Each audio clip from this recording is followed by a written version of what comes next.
Hey everybody, welcome back to the channel. Today we're going to go ahead and continue this Carthage run of Civilization 7 that we started in the last video. So I did go back and redo my very last turn just to try to spend some more of my gold that I had left over. As far as I can tell, it looks like you get to save about 3,000 gold from your empire when you transition to the next stage. So, keeping a huge war chest, I think I had about 6,000, just wasn't going to end up being worth it. So, we ended up building a ton of walls in all of our cities, which unlocked the Normans here. So, first we're going to look at our mementos. Normally I would change off Queen's Jewelry at this point, but we managed to capture 4 natural wonders in the previous game, and two of them were 3-tile wonders, and 2 of them were 4-tile wonders. So Queen's Jewelry is going to end up being about 100 gold per turn. So it's actually just insane to leave Queen's Jewelry in. And then Merchant's Saddle. It's probably time for Merchant's Saddle to go. We got a lot of use out of Merchant's Saddle, but we just don't need it anymore. So here, I'm not as sure what I think is good, because we haven't spent a lot of time theory crafting it, but there is this option for Hermione model, which is +1 movement to all naval units, and we're having fun building boats, so we're gonna go ahead and, get better boats. It's also worth considering Ballistilla here for extra sight on naval units. I think this is also good and interesting, and honestly, if Queen's Jewelry wasn't 100 gold a turn, I might be taking Hermione model and Ballistilla, but I don't know, I think I kind of like subpar mementos also. So, like, I'm playing with mementos I think are fun rather than mementos that are, notably better than the other mementos. So, we'll pick that. And then, out of all these empires, we're going to go ahead and go with the Majapahit empire. And the reason we're going to do that is because they have the Setbang, which is just an excellent boat. Being able to pillage for 2 tiles is incredibly good. It's kind of like if you play Burning Arrows with the Mississippians in the Antiquity Age. So your boats get to do that, they get to pillage at range. And then we've got this unique quarter, which is going to give us a ton of relics. So we can try to get a ton of relics if we want to. The Padanda is a unique missionary, so spreading our religion is going to be pretty worthwhile on the Majapahit Empire. And then the Canty Bentar is going to end up giving us a ton of culture. It gives a lot of culture if you have good coastal adjacency. And with the largely coastal empire that we built, we should have a lot of good coastal adjacency. The other thing that's exciting about the Majapahit Empire is we're going to get a what's the tradition is the name of it. We're going to get a tradition called Subak, which gives every marine tile in our empire 1 culture and 1 production. And just the way that we played, the way that we've settled, and the way that we plan on kind of immediately fast settling out to the distant lands, it should be relatively strong, what we're doing. Since we're going to have just a lot of water in our empire, based on the way that we're playing. So, let's go ahead and go through our legacies. Oops. Missed that mute. Oh well. So we're gonna look at the capital change. Do we want to change to Thenay or Leptis?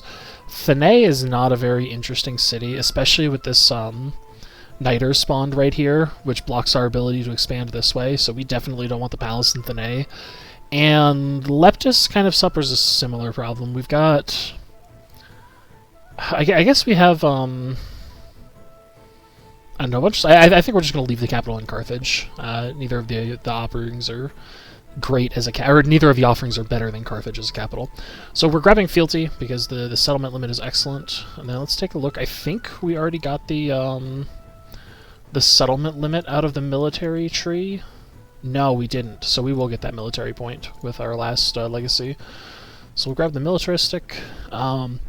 We're going to pick up Minister the Sick. I think Minister the Sick is very good because it lets us start our religion really early, and it makes it makes your first couple of missionaries a lot better because the cities or settlements that don't have a religion already only cost 1 missionary charge to convert. So getting it early is pretty good. This labor shortage option, the text on it is incorrect. It says it'll give you the piety civic, but what it actually gives you is the machinery technology. And I'm not sure which building you get extra production towards with it, but I assume it's probably the different mills. We're not super interested in that. We're gonna go ahead and stack up our gold again with this Master Caravaneers, since it looks like we had 8 trade routes in antiquity, so that should be a pretty decent chunk of change. Between this and the Queen's Jewelry, we're gonna have like 150 gold a turn starting, which is I think a pretty solid way to start the age. We could consider this. I think I'm actually gonna go with this, and the reason being that so food is significantly better the less of it you have, right? So by choosing this negative 10% food, what we're saying is that we're probably going to reach each of our population breakpoints a couple of turns late, but at the same time, we're probably going to end up at the same amount of population too. And exploration still isn't the last era of the game. Like, we're still primarily focused on preparing to win in modern. So I think it's worth taking the plus 15% gold, minus 10% food here. I think that should be pretty strong. And then, what are we gonna do here? We're gonna go, I wonder what happens if I take both of these, if it just gives me 5% extra of both. I think I don't want to find out, because food is really, really bad right now. Like, pending a game balance change, it's not really worth it to go for food. So I'm just going to grab the... And I know we only have one academy, because we only had one city, but I still think this is going to be better than a flat plus 10 science. I think it's going to be better to have something that we can immediately put specialists into, and that's immediately producing... you know, like building adjacencies, we get quarters faster with it. So it's not a huge benefit, but we're not getting much out of these points in the first place. So let's grab that scientific attribute point, and then we've got one wild card. So we're gonna... So we finished the military tree with this point, and we're getting one scientific attribute point. So let's see... So we're gonna get science on Palace Halls. You know what, I think we're actually going to go ahead and get the second science point, just because because we're going to be transitioning to cities this era. It's going to be real nice to have production towards constructing buildings. Should be really strong. So that's what we will do with our last legacy point. The wild card is get one extra scientific attribute. So let's confirm that. Get piety for free. Pretty excited about that. Always make sure you spend your points. I often forget to do so and end up really gimping myself for no reason. So try not to do that. So we're going to go for this plus 1% production. And then we're also going to grab, with our wildcard point that we have from the future tech last time, we're going to grab plus 1 science for each resource assigned to them. And this tech, excuse me, in combination with, in the culture tree, you have the same tech, that they're the same perk that's 3 attribute points down. These are both going to be extra strong on Carthage, just because if we look at my resource allocation screen, all of my Punic port towns still have, you know, 3 times as many resource slots as a town normally has. So we're almost never going to get to the point where we have extra resources that we're not able to slot. So those two attribute points end up being pretty strong, in my opinion. Alright, none of these are particularly interesting. We'll throw in Kinkareems, and we'll throw in... I don't know, we'll throw in Commune, just in case we decide to overbuild something.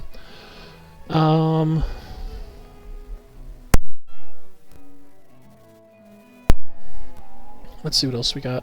Over-settlement cap, we're not actually anymore, but don't care either way. Low happiness, also probably not sure anymore. Okay, so we want to see what we're going to do with our gold. So first thing you want to spend your golds on is to decide which cities you're going to start off converting. We want to grab Hippo, because it's our only settlement on the East Coast, and we still want to be able to contest the distant lands over there. So we're gonna immediately upgrade Hippo into being a city, and we're gonna also plan on Hippo's going to be one that we're going to put a lot of resources into too, because we want to get Hippo really big and strong. Carthage. So Carthage and Hippo are our cities right now. We probably want to make Phystrus a city, just because it has a huge happiness engine. So no matter how far over we go over the settlement limit, how much of a happiness penalty we get from that, Phystrus should still be happy most of the time. So we're going to go ahead and turn Phystrus into a city. And then from there, we're kind of just going to... So we don't want to turn Sabratin into a city. Rusicade, and actually Matya is probably a pretty good city. So we'll go ahead and turn Matya into a city. And I think one more is about right. And the reason I say one more is about right is because now the gold cost is starting to really ramp up and get expensive to turn my towns into cities. So yeah, we'll get Finney, and we'll call that good for now. And we could technically convert you know, one more city. But if we do that, we're going to have no money for boats or settlers, and we want to be building boats and settlers right now. So let's we've got 3 turns for cartography, so that's actually that must have been the tech that got boosted. That's pretty interesting. So normally I would spend some time buying boats here. I still kind of want to buy boats. I think just because cartography is coming so early, we're just going to buy our settlers first, honestly. So we'll buy a settler here in Thanay. We'll buy a settler here in Hippo. And I think that'll be good for now. We'll follow them up with probably boats, honestly. We'll follow them up with from each of those. Unfortunately, the set bang that we started with spawned down here in Carthage, which is about as bad as it could have gotten as far as reaching the distant lands. And let's also take stock. So we've got just so much happiness coming in. We're going to be getting our first few celebrations really quickly, which we're happy about. Our culture is kind of lagging, though we're only really getting beat by Confucius on that front, so that's pretty nice. Our science, I'm actually really, really happy with 142 science. I guess all of that investment we put into like step pyramids and having natural wonders and filling out these Grand Canyon tiles as much as we could ended up paying off. So as far as the civics go, I think we could go for economics here to grab our merchant so that we can start getting our trade routes up. But trade isn't quite as important to the Majapahit as it was to Carthage. So we we are still interested in building traders eventually, but I really want to go through the Majapahit unique civics first, just because these civics all lead to a ton of culture generation. So like we're gonna get through the civic tree much faster if we grab, you know, like the Candy Bentar, and then Subak is the other big one. That's what we want to get, the ability to build the Candy Bentar and the Subak, and we're gonna have just so much culture. So then let's see, we want to pick a city to be our holy city, and I think Matya will make a good holy city because it's fairly central and it's got roads going everywhere. So we'll I can't afford to purchase that temple, and it's going to bring us really low on gold here, and it might make it a little bit hard to get our distant lands scouting parties out. But we should be so much faster than everybody else on cartography that it's okay that our expedition force is lagging a little bit, and I really, really like getting the first few missionaries out just absolutely as early as possible. So, bit unfortunate to build over the step pyramid here. We're going to lose some science and some production, but that's okay because we'll be able to pick up another flat tile, which is almost as good with the Grand Canyon, and the extra happiness is worth it, I think, to safeguard us against future huge losses in happiness. So now that we've got the temple there, we're gonna just go ahead and... Alright, so we need to make our religion first, actually. We're gonna... Let's see, we're just gonna pick Buddhism because it's the first one on the list, and then we're gonna go with Brahmanism. So converting the city capitals can be pretty hard, and I wouldn't always recommend going for Brahmanism. But since we got Minister the Sick and we purchased our temple, and we're going to be putting all of our incense into this holy city, we should be able to get our missionaries out to the capital cities and capture them really, really quickly. So this is going to basically mean we have 8 relics within like the first 20 or 30 turns or something like that, which is almost going to finish the culture legacy path outright, in addition to just giving us a bunch of extra culture and happiness, because the relics give culture and happiness. So we like Brahmanism for this. And then as far as the founder beliefs go, these ones So if you really like the religion game and you like spending a lot of time micromanaging it, I think that the ones down near the bottom where you get yields from different types of tiles in civilization settlements following your limit, if you're willing to really enforce your religion across distant lands and across your enemy civs, these are better. Personally, I usually just like going for Shrines of the Kami. And the reason, you don't get quite as many yields out of Shrines of the Kami as some of the other beliefs, but Shrines of the Kami means you only have to pay attention to cities with wonders, so you get more for less effort, I think, is why I like Shrines of the Kami. So that's how we're going to set up our religion. And then resources are pretty interesting. So right at the beginning of the era, I like to just unallocate all of the resources. Let's just get them all out of there. Alright, and first we're going to do a pass, and we're going to look for cities that are unhappy. And we want to solve that with resources first. And it looks like we don't have any cities that are, any settlements that are unhappy. We'll go ahead and throw dies into Thanay, because Thanay is the closest, and we might actually be able to bring every settlement up above 10, which means that I can immediately go 2 above the settlement cap without experiencing any unhappiness penalties. So, Rusicade is a town, so that should work with dates, should be fine there. Thanay City, we'll give you some elephants. And Ujjaini Town. Oh, that's a shame. We're one thing short.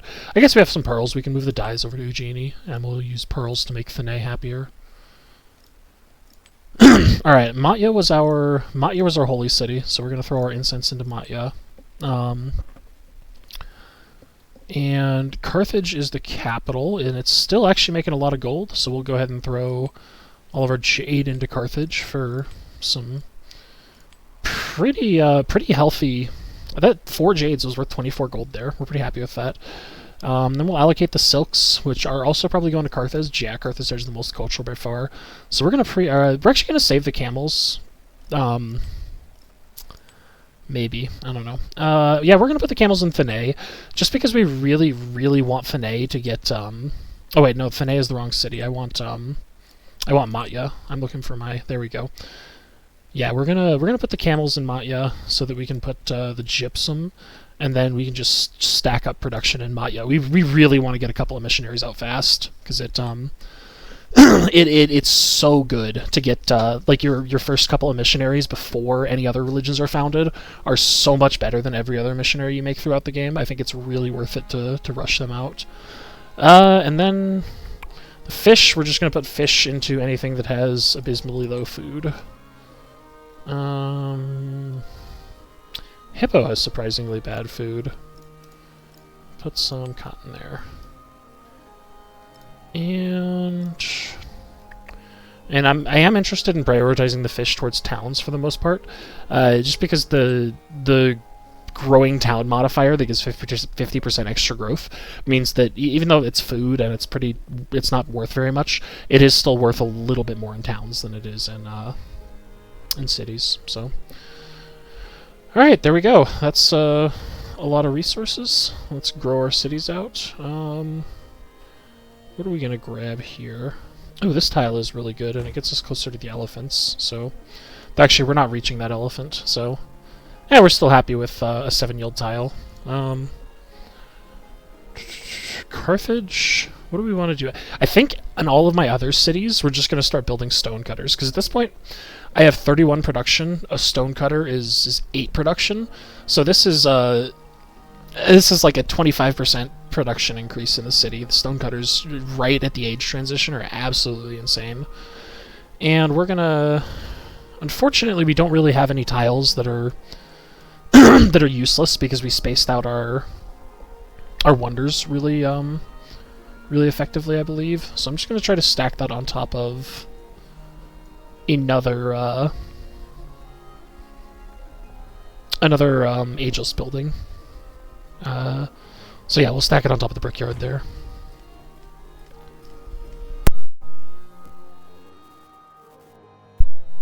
And let's see. Stonecutter isn't quite as good here, but I still think that 4 production is the best of these options. And we could be making units here, but we buy things so cheaply because of all the silver that we have. We still have 4 silver in our empire, and we also get the Isabella bonus towards buying boats, so we'll just work on our production for now. Go ahead and put this somewhere out of the way. Same thing here. Man, this is such good land in this city. There really aren't any out-of-the-way spots to to be bad here. We probably would have taken Thisdris if the age transition offered us Thisdris as one of the possible cities that we could be. Let's just go ahead and throw it in the capital. I think that putting ageless buildings on the city hall is worthwhile, just because you don't really want to put specialists in the capital or in the city center on exploration because of the way the science legacy point works. So I like just making it a quarter all the time by putting an ageless building on it. And I'm not quite sure that's optimal yet, but I've been enjoying it so far. So let's place our stonecutter. But yeah, that's so the basic plan of what we're doing is we're going to be spending all of our gold on settlers, boats, and scouts. We're going to be trying to settle as much of the islands between the continents as possible, and I don't think we should be going to war with anybody. Napoleon might start something, and he actually might pose a problem, but we'll yeah. So that's the plan for now, and I will be back with you guys once we've progressed and started making our first settlements. So, hey everybody, it is now the start of turn 11, and we just unlocked the feudalism technology, which, in my experience, this the science that we're getting at the beginning of this exploration age feels much higher than the amount of science that I'm used to getting during exploration. So we're actually kind of having trouble keeping pace with the rate at which our science is expanding and actually making use of it. So we got really lucky with our first settlement, Pajang here. You see, it's got access to three distant lands resources and the double spices and then the cocoa. So this is gonna start spawning treasure fleets as soon as we unlock shipbuilding, which is excellent. And it's also going to be almost trivial to deliver these treasure fleets. There is another cocoa up here that is out of range, but we might double settle this island just because there's gold right next to it too, which is very good. As far as we haven't really found anything to the south. And then on the other side of the world, we've had a little bit more trouble. We found a decent spot over here, but it's unsettleable because of presumably some kind of independent people that I haven't found yet. And luckily the boats, and I don't know if this is intended or if this is something that's kind of like a limited time use in Civ 7, but right now the boats can actually clear hostile independent peoples, or it can clear independent peoples without actually needing to kill the unit defending the encampment. So the boats make it very easy to clear out all the city-states. So we just discovered Thera, which we'd be pretty happy to get because this represents, let's see, with all of these yields doubled, this is going to be 48 culture to grab this tile. So we are actually going to just immediately purchase another settler to go and grab, and hopefully we can make a city there. So unfortunately, Venice, even though they're neutral, and we can consider choosing them because they're neutral, they are in the way of a wonder that I would really, really like to settle. So we could just disperse the independent right now without going to war, but then all of the warriors would stay around. So I actually want to oh, can we not declare war against that guy? Well, whatever. I guess if the game's going to be a little bit buggy and not let me actually declare war against him, then we're just going to take him out anyway. And then, did it? Yeah, it either messed with my towns. We're also going to switch, and I should have done this on turn 1, but we're going to switch a couple of our towns into hub towns, and what's nice is because of the way we played in the first stage, where we made a lot of like coastal and forward settles, and also we did a lot of trading, our towns are actually really well connected. So you see, like, this hub town, I'm getting 14 influence per turn out of it, and that's going to very quickly bring me from 24 influence per turn up to 50 influence per turn.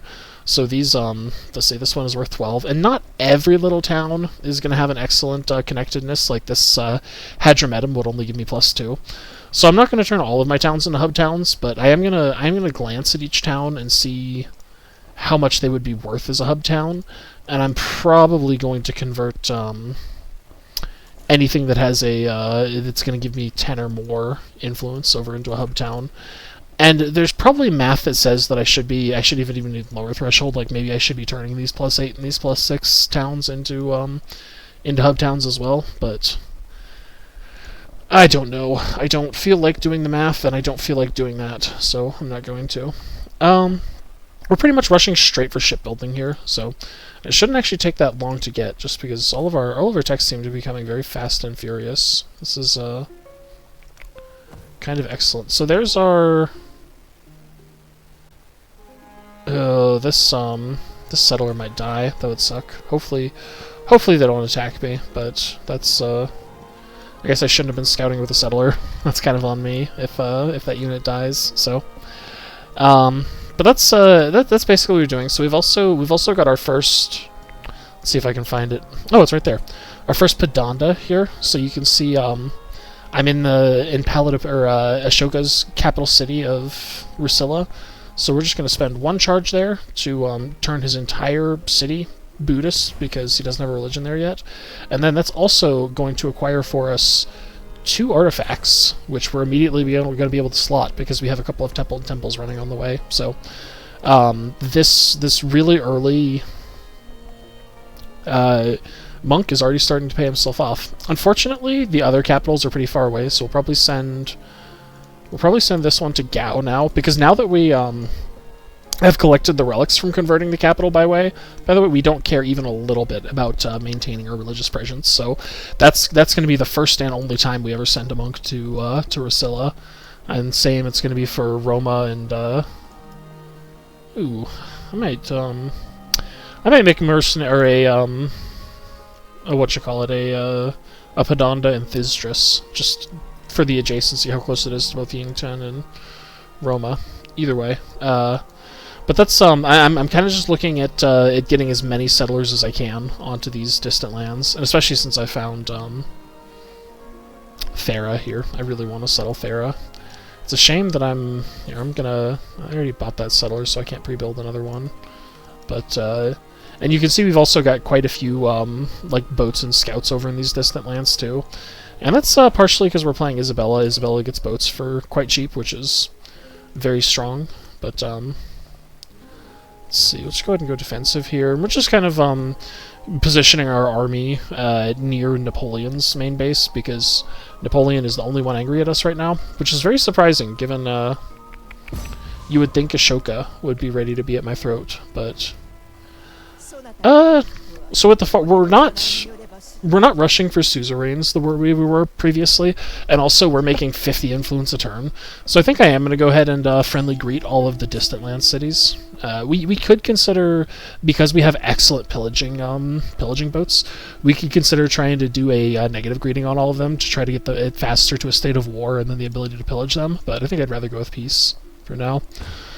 We're going to start making our candy bentars, which you just saw. The first one I made had a 10 culture yield on it, and this one right here is going to have a 9 culture yield on it. So these buildings get really insane. The only kind of downside to them is that they have coastal adjacency, so they share the same target as the same tiles as bazaars or markets or banks or that kind of thing. And you will always unlock the bazaar first in Exploration Age, so be very careful when placing your bazaar, because the best bazaar tile is also probably going to be the best candy bentar tile, and you're going to kick yourself if you build bazaars in locations that you later decide you wish were candy bentar locations. Yeah, that's my comment on that. So I'm not sure how this settler survived. I don't think it should have. But we're not gonna take that for granted, so we'll just go ahead and continue moving our boat around until it can take out Avanti, and we can hopefully settle somewhere on this continent and take advantage of those foreign land resources. 2 turns of gold is actually 800 gold, which is quite a bit of gold. So I think we're just gonna have to take the gold, since that's a lot of gold to lose for a civic boost. And we don't have a ton of culture at this moment, but our culture is going to start to really take off once we've got a couple more of those candy bentars online, and once we have Subak available for slotting into our government. So, all right, this is the second Padanda.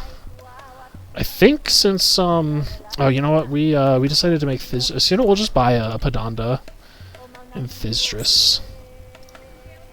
And now that so we've got a this Padanda is on its way to Gao already, And this Padanda should be able to catch Yingtian. I'm not sure how to pronounce that. It should be able to count this capital and Roma.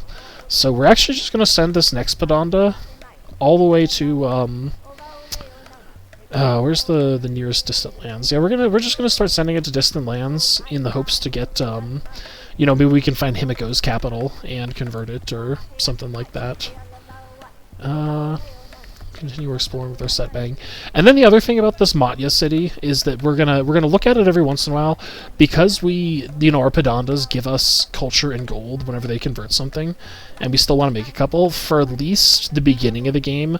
I really like to gold build everything that my Padanda can make. Or not my Padanda, my Holy City makes. Just so that I don't have to stop, so that my city keeps on growing while I'm still spamming missionaries and trying to get the benefits of religion acquired in my civilization as early as possible. So, we can also consider starting to look at the districts that have high total yields and looking for which districts that we might be trying to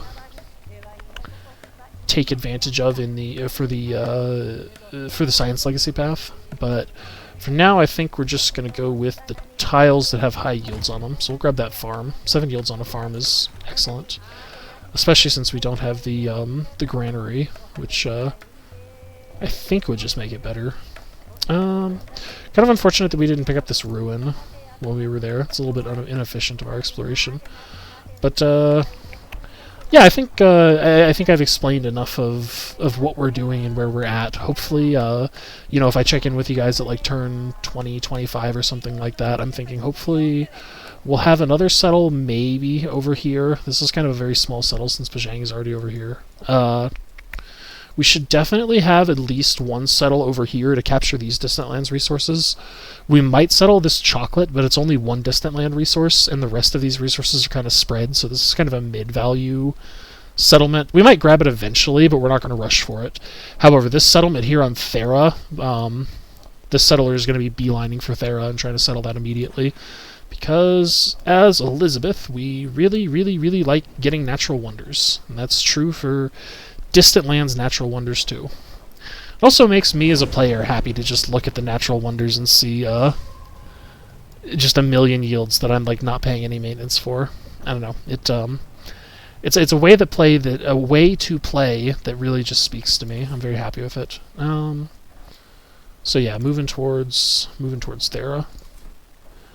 But anyway, yeah. So that's what's going on for now, and I'll check back with you guys when something changes. So, alright everybody, we're back here at turn 22, and we are just about to settle our Thera city. So we'll go ahead and settle on top of Thera real quick, and that's gonna actually trigger us to take a look at our milestones as a whole and see what we can do about them. So we just got our 4th non-sufficient Orbis point. Because we have 4 distant land settlements right now. Ultimately, I think because we were able to capture so much of the good distant land ground, we should be able to grab... hopefully we can settle twice more on these islands at least. Maybe we'll grab this tea, maybe we'll grab this chocolate, or maybe we'll grab one of the resource-rich islands in the north or the south on this side. But if we manage to make 6 settlements here, and then we convert all of those 6 settlements to our religion using the Padandas we're making, then that will finish out the non-sufficient Orbis legacy path. And we're actually not too far from that, which is we're absolutely racing through this age. So next we'll look at the Toshikana legacy path, the one where you get artifacts, and we have 6 out of 12 on that, but if we look at the artifacts, we've actually got 4 more sitting in the chamber just waiting for temples to appear. We've also got missionaries that are already on their way to the distant lands capital cities, and finishing the unique district for the Majapahit Empire gives you a relic, so we're also going to be done with that legacy path probably like in the next 5 turns or so, which is kind of wild that we're going to be at the point that we could reasonably complete 6 legacy path points at by like turn 25 or something like that, and this is on a standard speed game. So the 2 that are going to be a little bit harder are the economic ones. We did get some pretty good land for treasure fleets, so when we start spawning treasure fleets, we should be getting hopefully like around 6 or 7 per round. So we might have to extend the game a little bit longer than it would last otherwise if we want to finish off the treasure fleet path. And then the science path, where we the ultimate goal is to get your districts up to 40 yields. That actually might be pretty hard. We might be able to pull it off with our the numbers on our candy bentars are just absolutely massive. So if we plop if we have 5 cities or something like that, each put like 2 specialists into the what is the name of this? This is the Pura, I think, is the name of the unique district. But yeah, I'm thinking that's our most likely tile that we're going to be able to get up to over 40 yields. But the science legacy path is definitely, if we miss any of the science legacy paths or any of the legacy paths, I think the science is the one that we're most likely to miss. So now that let's see, we still want to get 2 more settles. We want to get 1 more settle on each side, so we're still settling a little bit, and we're slowing our roll ever so slightly because we've got all of the absolute best distant land island settles, but we are 3 settlements over the cap, so we might wait. Pretty soon we're going to be getting this Gamelon civic, which will give us another point of settlement limit, and there are a couple more down along the way, so we might try to either stop at 4 cities above the limit or 3 cities above the limit, depending. But either way, we're slowing down the settling just a little bit. But other than that, we're kind of just going to defend our territory and accelerate now. I think in the last era we extended it by a decent amount in order to get all of the legacy paths and actually get future texts and future civics. But I think for this era we're going to be better off trying to end the era as early as possible, so that the AI don't have a lot of chance to get legacy path points and be well positioned for moderate age. The other thing I noticed that I thought was kind of funny, my Bermuda Triangle has disappeared. I no longer have the Bermuda Triangle Wonder in my territory, but I still seem to have the rural population in the expedition bases from where the Bermuda Triangle was during the Antiquity Age. So I don't know if I'm seeing a bug that my Bermuda Triangle disappeared, or if that's just a quirky thing about that specific wonder, is that the Bermuda Triangle either disappears or moves sometimes. But kind of a bummer that we've got 3 population locked up. And I guess we're technically getting the Subak benefit of a production and a culture on each of those tiles, so it's not a complete waste, but it is kind of a bummer. So but yeah, so that's that is going to be the plan. We'll probably, let's see, so we've got shipbuilding in 2 turns, so we're going to start getting those points, but we can reasonably end the exploration era like turn 55 to 60. So we'll we'll try to race through it, I guess is what I'm going for. And I'll be back with you guys probably around turn 30 or so, or something like that, unless Napoleon's getting kind of angry, so we might have a war deck on our hands soon, and I'll start recording in if that happens to show off the defense. But other than that, we're just gonna continue trying to race towards every path as fast as possible. So, hey everybody, we're back at the top of turn 31. So we're gonna kind of assess our victory conditions here again. So we've got all 6 of our distant lands islands settlements made, and you notice that we're 4 over the settlement cap right now, and we're researching towards civics that have settlement cap on them. We are trying to put temples up in towns. We're just generally trying to handle it. But it's not that important either way, because we do have the 6 cities, which means we've got, or the 6 towns, the 6 distant land towns, which means we've already got half of the non-sufficient Orbis points. But if you notice closely, we've also got Pedandas in almost all of them, and our goal is to get a Pedanda in every single one of our distant land cities. And the idea being that as soon as we're ready to end the age, we can use the Pedandas to convert all of the distant land cities, which doubles the points that they're worth for non-sufficient Orbis, and that'll complete that path immediately. So we're effectively already done with the non-sufficient Orbit pass, or non-sufficient Orbis path at turn 31. and we're holding on to finishing it, but we can do so whenever we want to. Culture, we're also pretty much finished with. We need to buy some more temples to place all of these artifacts, or possibly get the research religion so we can get the belief that allows us to put 2 of these in temples, but we've got way more artifacts than we need. As far as the treasure fleets go, we researched shipbuilding pretty recently, and we've got a pretty decent set of treasure fleets spawning, but we're certainly going to be able to get this one if we extend the game until we spawn 30 points worth of treasure fleet, but we might decide not to do that depending on how the rest of it goes. We're just going to have to see as the game goes on. I'm hoping to... I'd really like to have this exploration finished before turn 50, which would feel insane on standard, but we'd be happy with it. And then the last one is the science point, which I was a little bit worried about at first, but my worries have kind of gone down. I'm going to point out here this is just a Pura with 1 specialist on it, and it's putting out 34 yields, which is insane. And this is just in some random town of mine over here in Thenay.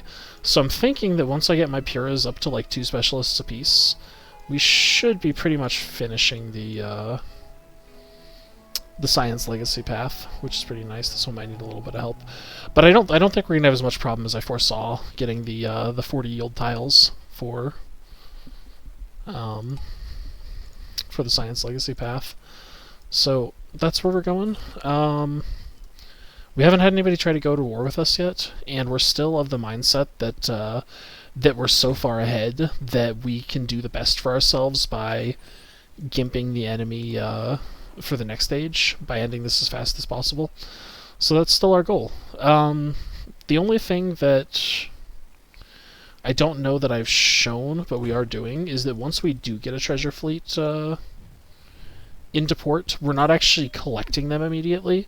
We're just going to let them wait in port until we've collected 30, so that we can once again prevent the age progress from increasing while we're still finishing the track. So normally I'd go into economics here, but I don't know if I'm going to have enough time to set up trade routes before we're beating the age. So we're going to go for society here for both patronage and Uposatha should be great, because our unique district has culture and happiness adjacencies.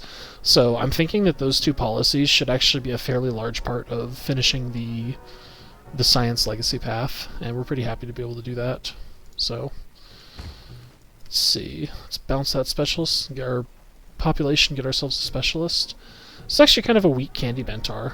We could put a person into it, but that would only bring it up to 25 total, which isn't the greatest. Our Punic port isn't doing a whole lot better. We're not interested in getting food adjacencies, so I think we're just gonna put it in the candy bentar. I don't know, or the Pura rather. That is probably the only district in Matya that has a chance at reaching the 40 yields. So yeah, let's so we need 1 more missionary here in Hujangela. Unfortunately, Amina's also converted us a little bit, which is kind of annoying. Got our missionary there in Daha. We've got a missionary headed to Palembang, hopefully. Maybe not. We do have one in Palembang, actually. It's Pajang we're missing. And then we have one up here in Berun. So yeah, we're set to finish this in like 20 or 30 turns or something like that. So once again, strategy is pretty much the same, and we're kind of just we're still basically riding the massive wave of tempo that we got from coming into this as Carthage with 11 settlements that were all good for the age. So we should I really, really, really want to finish it before turn 50 now, and I might make some strange suboptimal choices in order to force that. Like I'm considering putting the guild hall here on top of the barracks, just because, like, it's not an optimal placement, but because there are already specialists there, we're going to immediately get a lot of yields out of it. So I think I'm going to do that. We'll that is a suboptimal placement. Like, we could technically get more yields out of that tile if we waited for another science building or if we waited for a production building, but I don't know. I'm feeling hyphy, and I think we'll be able to use that to end the game early. So, ooh, this Padanda is already headed to Hujangala, so this one needs to go to Pajang. Oh, so that is actually now we've got a full charged missionary on every distant land settlement, just waiting to win us non-sufficient orbis. So that is pretty exciting. Yeah, I guess I will see you guys either in 10 more turns or if something else changes. Alright guys, we are starting up turn 48. I skipped a little bit because nothing was really happening and I was kind of just doing the same thing, you know, moving 3 or 4 units and pressing end turn. So we just got the mastery for heraldry, which gave us +1 happiness on happiness buildings. I figured that's what would get me the science legacy path completed, but it turns out I was actually able to do that already last turn. So we've got a bunch of these Pura districts that have 40 yields total, which is finished our science legacy path, and we've still got all of our Pradandas in place to finish non-sufficient orbis as soon as available. So now we're really just waiting for treasure fleets to spawn in, and we've got I want to say we've got something like 7 treasure fleets that are you know, on their way or already captured, and we're missing, it looks like 16 points here. So unfortunately we're gonna have to wait for 2, maybe 3 treasure fleet spawns. I think I've got, actually I should count how many distant lands resources I have. I've got 1, 2, 3, and then on the other side we've got 4, 5, 6, 7, 8. Yeah, so technically in 2 more spawns of treasure fleets we'll be able to finish. So we've got 1 on a 3-turn cycle and 1 on a 7-turn cycle. So I guess probably like 17 turns, just a little bit after that, is when we expect to be finishing this game. So we're looking at like a turn 65 finish, hopefully. So we'll see if we're able to pull that off. At this point, the science and technology that I pick up kind of doesn't matter. So we're just going to kind of haphazardly be picking stuff and not paying a ton of attention to it, because it's very unlikely that we get all the way up to future tech at this point.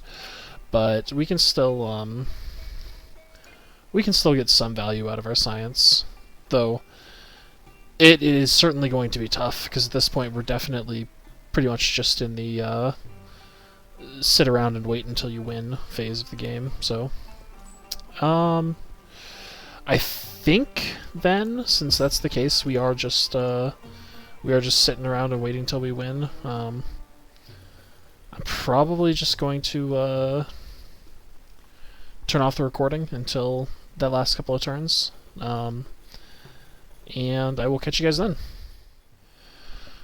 Alright everybody, welcome back to turn 61, and this should hopefully be the last turn of this exploration era, which is, it just feels insane on standard deity to be winning exploration on turn 61, but I think that's where we are. So we've got like 17 treasure fleet points, 16 treasure fleet points that are stacked up, so we're gonna get that milestone, we're gonna get this milestone, there we go, and now we're 3 out of 3 on economic to go with our 3 out of 3 culture and 3 out of 3 science that we already had, and we just have military left to do. Luckily, we've got 12 Padandas out there that we're just going to click in rapid succession to make all of my distant lands towns my religion. So we actually just started the plague last turn. The plague happened on turn 60. So we've experienced exactly 1 turn of the plague on turn 60. Also, I'm going to be really, really embarrassed if I finish clicking on these Padandas and it doesn't end the era. I'm pretty sure it should, because I think that getting to 12 out of 12 legacy points automatically ends the era, but we will have to see. Yeah, it did. That actually brought me all the way up to 100%. So, there we go. The Age of Exploration is ending. Resource assignment, I'll just go ahead and slap it in somewhere. Doesn't matter at this point. click all the buttons so that I can get to showing off the Empire. I'm very likely not going to play the... I'm probably not going to play the version of this Empire in Modern, just because, you know, in the Exploration Age, we already kind of experienced that I started the era so incredibly far ahead that, I just completely steamrolled the game. You know, like, the AI wasn't even playing the same game as I was. They were way behind on everything, and I had, you know, just so much economy that they didn't even have a chance to war me out of it. So, we'll, go ahead and end that, and this is likely going to be the end of Isabella's Carthage playthrough. Again, just because, you know, we built a huge advantage in Antiquity era, and then we just further compacted on that advantage by beating Exploration with 12 legacy points in 61 turns. So, you know, if we get through this screen real quick, and if we look at the age rankings, you'll notice that, oh, some other people actually got kind of close on the relics, but nobody else even had a single treasure fleet point. 2 other people had a single non-sufficient Orbis point, and then Confucius is the only other one with science points. So we are just so incredibly far ahead of the AI at this point that there's, I don't know, I'm not particularly interested in seeing the rest of it. So we'll go ahead and jump out of it. But yeah, so that's it's been a Civ 7 playthrough that did Antiquity and Exploration era. We played Carthage and Majapahit, and we went with a very naval and marine tile focused strategy the entire time. And as far as I can tell, you know, we got maxed out legacy, or 24 legacy point or path points.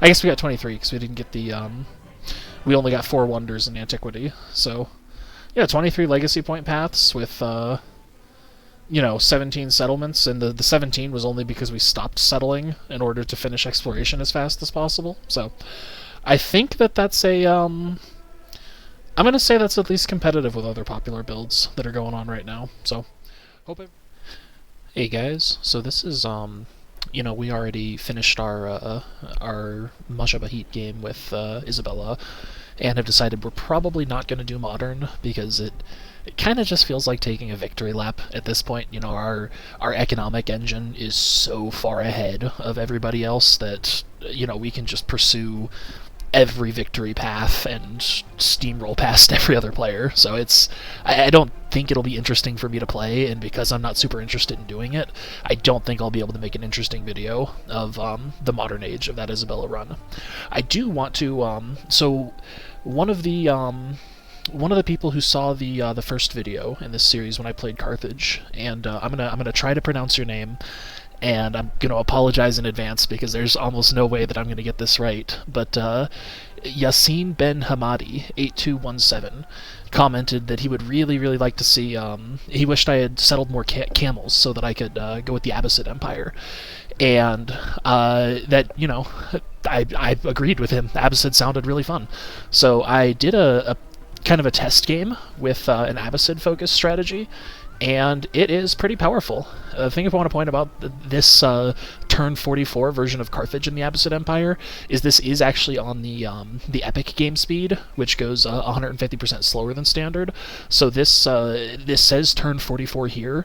That would translate to roughly math in public is real hard. I'm going to guess it would translate to roughly turn 35, somewhere between 30 and 35. Actually, probably closer to 30. This would be like turn 30 on a standard game to have this kind of Carthage main city. So, yeah, Carthage translates excellently well into Abbasid, and I'm probably going to show that off with the next Civ 7 video I made. So, I think I already did my my little outro spiel in the last bit I recorded, because I kind of I decided to add this preview in editing, but I'll go ahead and do it again anyway. If you've watched this far, thanks so much for watching my videos. I hope you enjoyed the content. Feel free to ask me questions, and I'll try to, you know, get back to you, answer whatever you want to know about the builds I'm doing, or if there's anything you want to see in future videos, then let me know, and I'll try to make the content you guys want to see. So, Yeah, hope everybody enjoyed the video, and I'll catch you all next time. Bye-bye!